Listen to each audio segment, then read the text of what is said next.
Muy buenos días. Bienvenidos a este su espacio nuevamente, el podcast Cartas Abiertas. Seguimos avanzando en el libro de Juan, en el Evangelio de Juan. Y el día de hoy estamos tocando el capítulo 19 que nos está hablando acerca de lo que es la sentencia, la crucifixión y la muerte de Jesús. También su sepultura. Este capítulo es un capítulo largo, pero muy rico en detalle de todo lo que pasa con el sacrificio que el Señor Jesús hizo allí en la cruz. Quedamos en que el pueblo de Israel, estos judíos y sacerdotes, querían que les entregara Pilato a Barrabás a cambio de la crucifixión del Señor Jesús.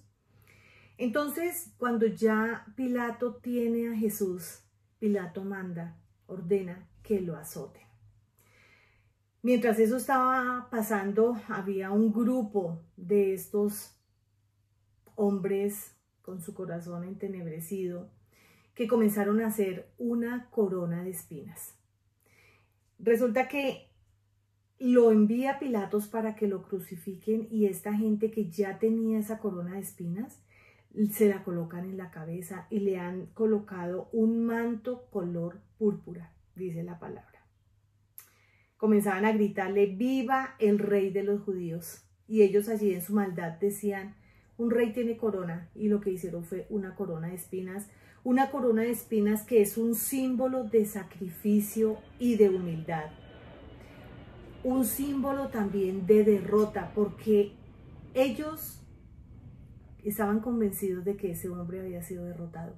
Pero lo que no entendían es que, así como la cruz es un símbolo de grandeza en el sacrificio, ellos no entendían que esa corona de espinas se iba a convertir en un símbolo total de grandeza, en un símbolo total de triunfo, en un símbolo que para nosotros puede representar, un sufrimiento sí, pero un sufrimiento victorioso que nos conduce definitivamente como parte de la victoria que el Señor nos da en vida eterna, en esperanza y en salvación.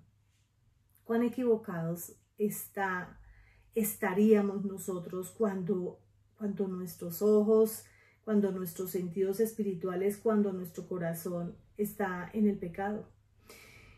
Entonces, ellos pensaban que la estaban logrando, estaban burlándose de él, ya lo estaban azotando, ya le colocaron esa corona de espinas y allí el Señor Jesús comienza a sangrar.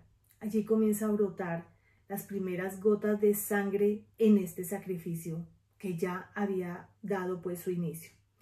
Gritaban: ¡viva el rey de los judíos! Y mientras él iba pasando, también comenzaron a abofetearlo.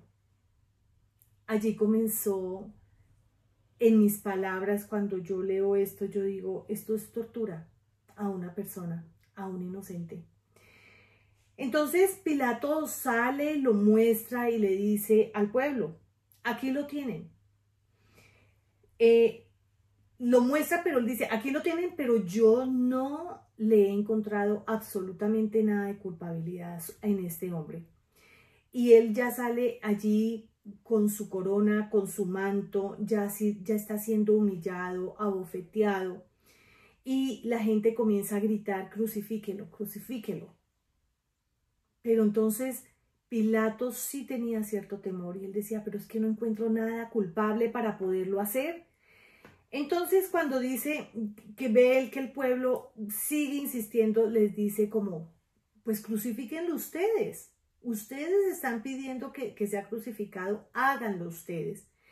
Y ellos les dicen algo así como: nosotros tenemos una ley y según esa ley debe morir porque se ha hecho pasar por el Hijo de Dios. O sea, ellos iban de mal en peor, ¿no? Porque Jesús no se había hecho pasar. Él es el Hijo de Dios. En ese momento él era el Hijo de Dios. Al oír esto, Pilato se atemorizó. Pilato tenía un cargo de renombre. Pilato tenía cierta autoridad, pero él podemos ver que era un hombre lleno de temor.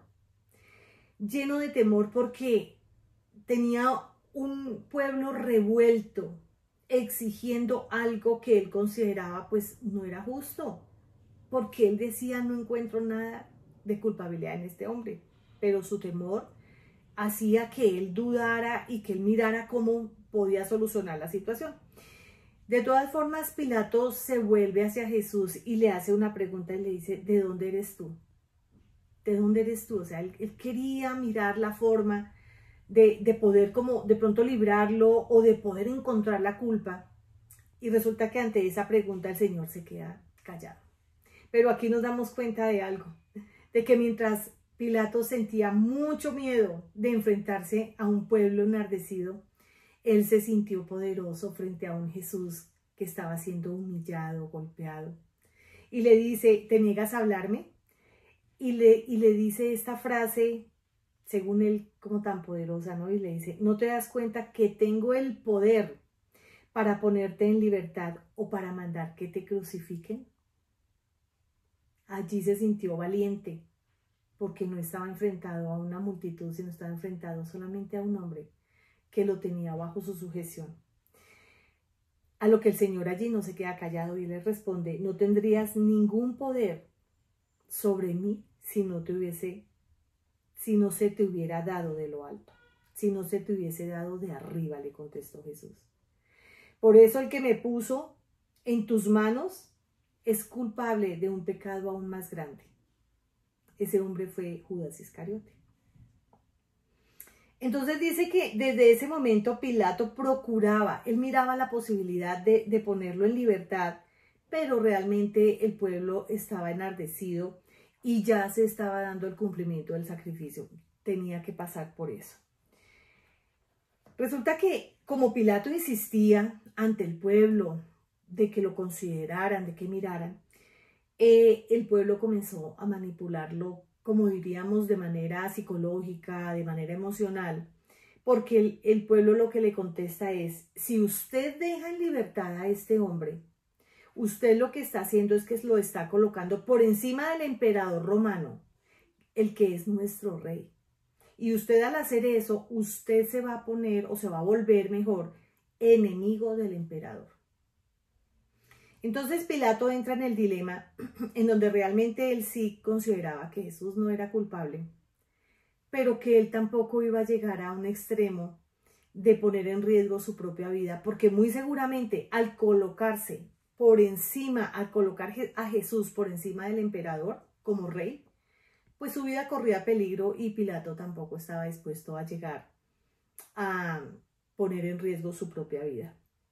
Así que él, al darse cuenta de esa influencia que le estaba ocurriendo en su mente, yo creo que él estaba allí aturdido, temeroso, preocupado, tenía un gran problema encima. Entonces él lo que hizo fue, bueno, sacó nuevamente a Jesús y él se sienta, dice que se sentó en el tribunal en un lugar al que llamaban el empedrado.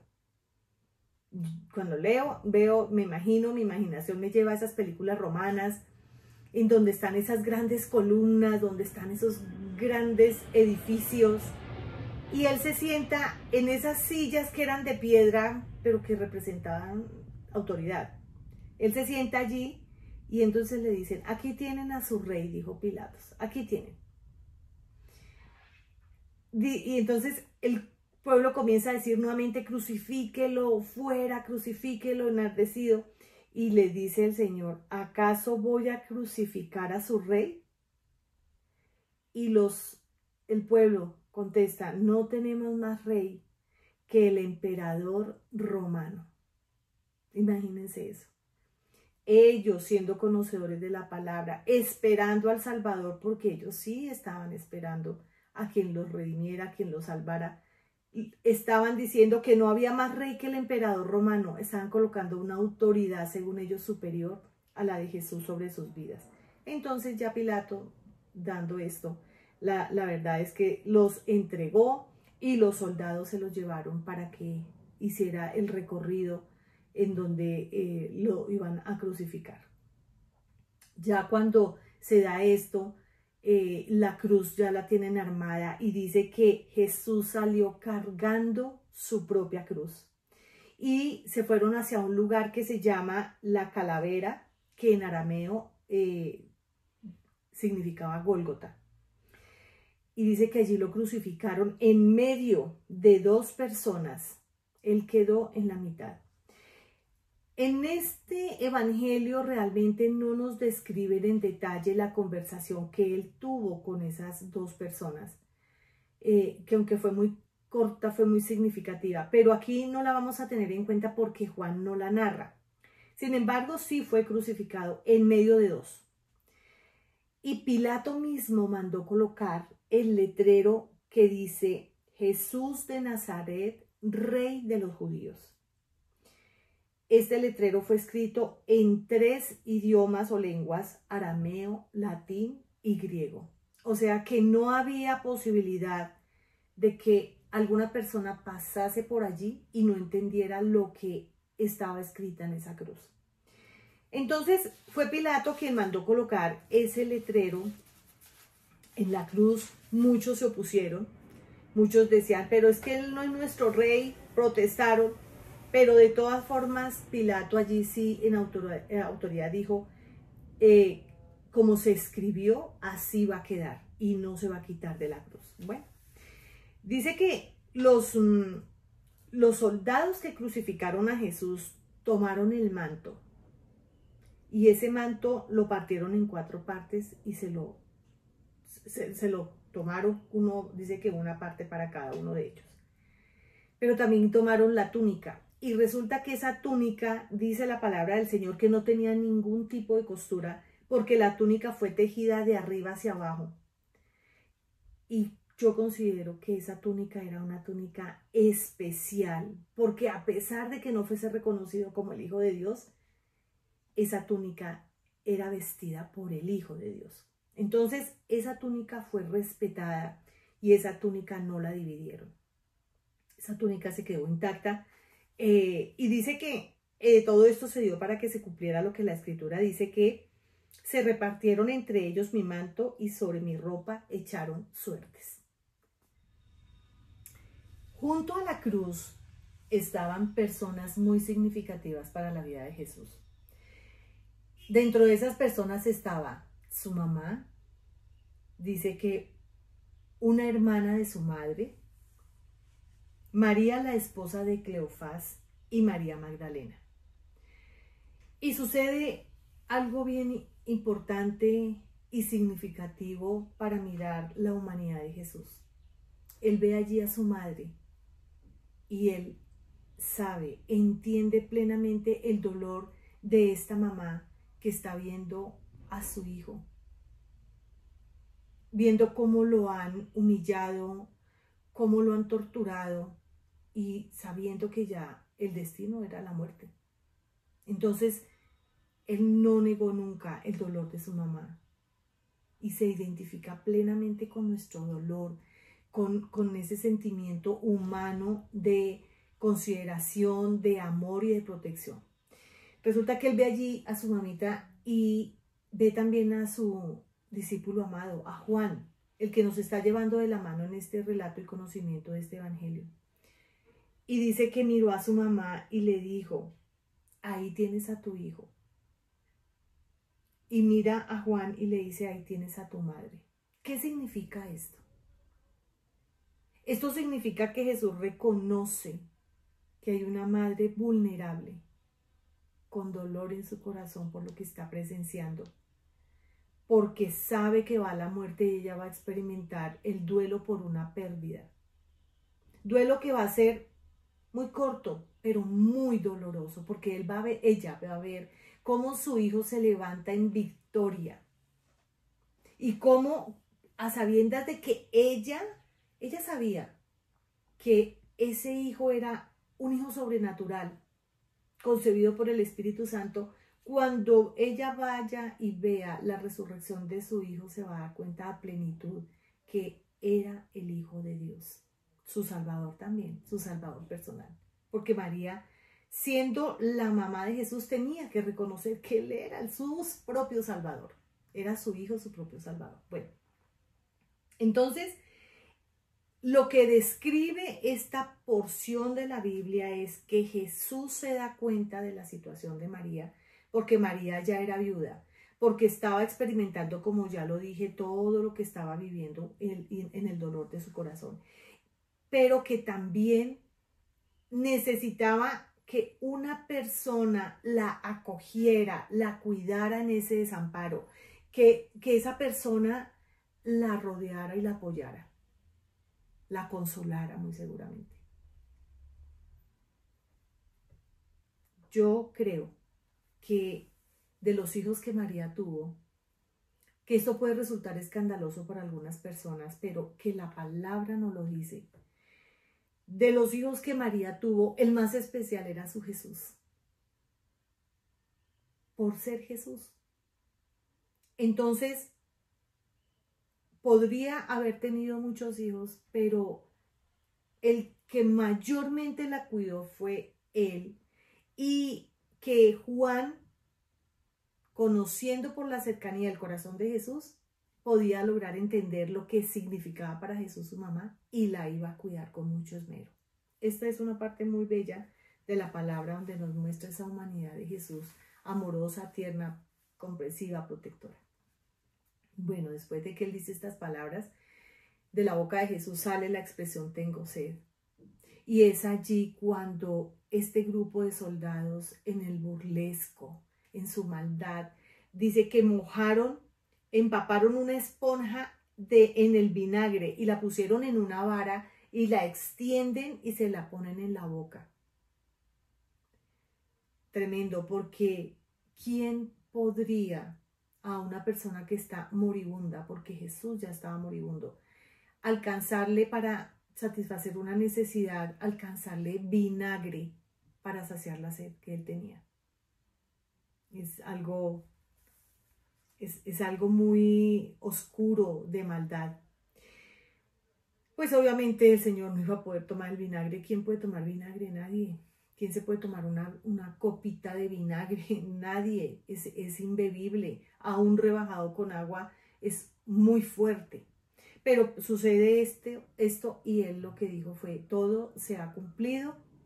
Dice la palabra que inclinó su cabeza y entregó el espíritu, es decir, murió.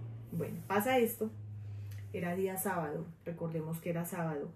Y pues era un día muy solemne. Entonces, por petición de los mismos judíos, dijeron, miren, quiébrenle las piernas a los tres, porque necesitamos darle sepultura. En día sábado esto no deben permanecer en la cruz, o no hay tiempo, ellos decían, no hay tiempo para esperar que mueran, ¿sí? Sino ayudémosles a morir, quebrándole los pies, las piernas, dice, quebrándole las piernas. O sea, qué situación tan infame y tan dolorosa para las personas que lo tuvieron que vivir. Pero ocurre que cuando los soldados van y revisan, se dan cuenta de que Jesús ya había muerto. Y los otros dos todavía no habían muerto, entonces para apresurarles la muerte, sí les quebraron las piernas. Pero el sacrificio de Jesús iba, o sea, él estaba protegido porque la palabra dice en la escritura que no le quebrarían ningún hueso.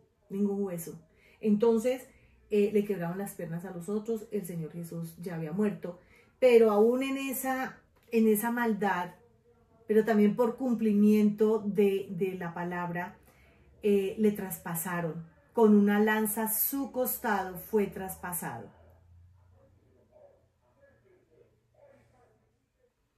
¿Y cuál fue el significado de que su costado fuera traspasado? Dice que brotó sangre y agua. Ya al Señor Jesús no le quedaba sangre. Por eso la palabra dice que entregó hasta su última gota de sangre en ese sacrificio por la humanidad. Por cada uno de los que escuchan este mensaje, la última gota de sangre fue entregada por él.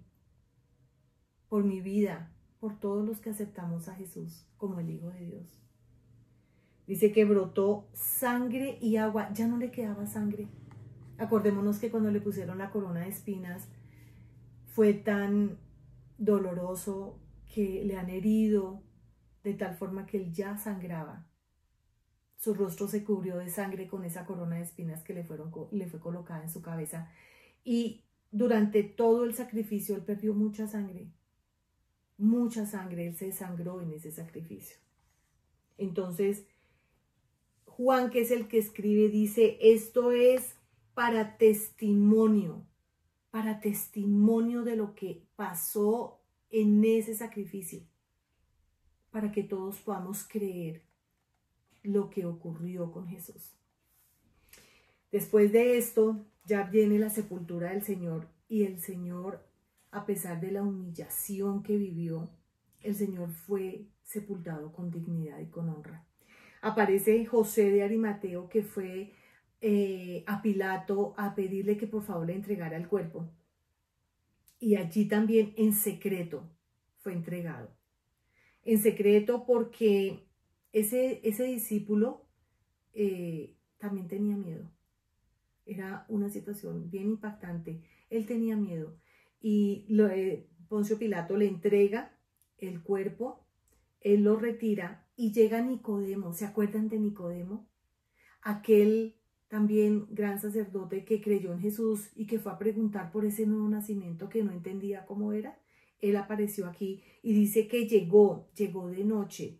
Llegó con 34 kilos de una mezcla de mirra y aloe. Y con esa mezcla ungieron el cuerpo del Señor. Dice que de acuerdo con la costumbre judía para darle sepultura, lo envolvieron con vendas y lo lo envolvieron y lo ungieron con esta mezcla y lo envolvieron en vendas, dice, con las especias aromáticas. ¿En dónde fue crucificado el Señor? Fue crucificado, dice, que en un huerto en donde había un sepulcro que nunca había sido utilizado. Esto es símbolo de honra. Nunca había sido usado por ninguna persona que hubiese fallecido. Dice, como era el día judío de la preparación y el sepulcro estaba cerca, pusieron allí a Jesús. Para el próximo episodio nos vamos a dar cuenta de que solamente Jesús pudo dejar una tumba vacía.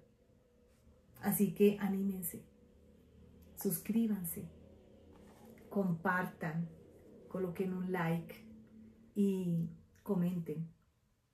Estamos para fomentar una comunicación entre un gran grupo que se está formando. Gracias por su apoyo, pero recuerden algo, el apoyo no es para nosotras que estamos creando este podcast. El apoyo es para que la palabra del Señor y Jesús sea conocido por miles de personas. Bendiciones.